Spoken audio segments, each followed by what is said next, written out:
السلام علیکم ورحمۃ اللہ وبرکاتہ۔ میں محمد آصف آپ کے سامنے ایک بہترین میسج کے ساتھ حاضر ہوں۔ حضرت لقمان حکیم رحمۃ اللہ علیہ ایک آدمی کی بکریاں چرایا کرتے تھے، اس کے غلام تھے۔ تو آقا نے ایک دن کہا حضرت لقمان حکیم رحمۃ اللہ علیہ سے کہ ایک بکری کو ذبح کرو اور اس کے جسم کے 2 بہترین حصے میرے پاس لے کے آؤ۔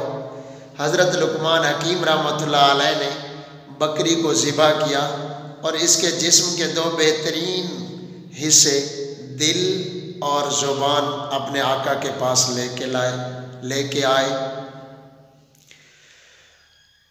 دوبارہ آقا نے حکم دیا کہ جاؤ ایک اور بکری ذبح کرو اور اس کے جسم کے 2 بدترین حصے میرے پاس لے کے آؤ۔ حضرت لقمان حکیم رحمۃ اللہ علیہ نے ایک اور بکری ذبح کی اور اس کے جسم کے 2 بدترین حصے لے کے گئے، وہ بھی دل اور زبان لے کر اپنے آقا کے پاس پہنچ گئے۔ تو ان کا آقا حیران ہوا، تعجب کرنے لگا اور اسی حیرت میں ڈوبے ہوئے انداز میں اس نے سوال کیا حضرت لقمان حکیم رحمۃ اللہ علیہ سے کہ میں نے جب آپ سے کہا کہ بکری کے بہترین 2 حصے لے کے آؤ تو آپ دل اور زبان لے کر آئے، اور جب میں نے کہا کہ اس کے 2 بدترین حصے لے کے آؤ جسم کے تو آپ پھر بھی دل اور زبان لے کر آئے۔ اس وجہ سے مجھے حیرت ہو رہی ہے کہ بہترین جزو بھی یہی 2 حصے ہیں اور بدترین حصے بھی اس کے یہی 2 ہیں۔ تو حضرت لقمان حکیم رحمۃ اللہ علیہ نے فرمایا اپنے آقا سے کہ اے میرے آقا،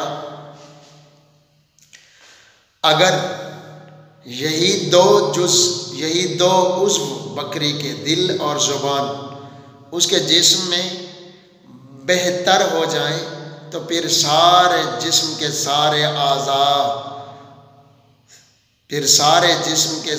اعضاء سے یہی 2 بہتر ہیں۔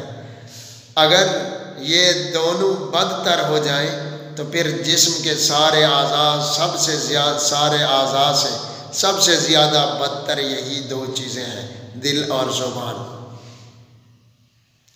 اگر بہتر رہیں تو سارے اعضاء سے بہترین ہیں، اگر بدتر ہو جائیں دل اور زبان تو پھر جسم کے تمام اعضاء سے بدتر ہیں یہ دونوں۔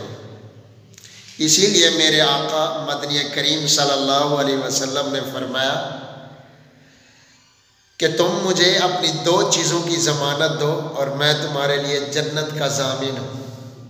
مجھے اپنی زبان اور اپنی شرمگاہ کی ضمانت دو، میں تمہارے لیے جنت کا ضامن ہوں۔ اتنا بڑا عظیم الشان مرتبے والا نبی ایسا ضامن صرف معمولی سی بات پر کہ زبان کو اپنے کنٹرول میں رکھو اور اپنی شرمگاہ کی حفاظت کرو، تو اللہ کا پیارا حبیب صلی اللہ علیہ وسلم آپ کے لیے جنت کے ضامن ہوں گے، پھر کوئی آپ کو جنت میں جانے سے روک بھی نہیں سکتا۔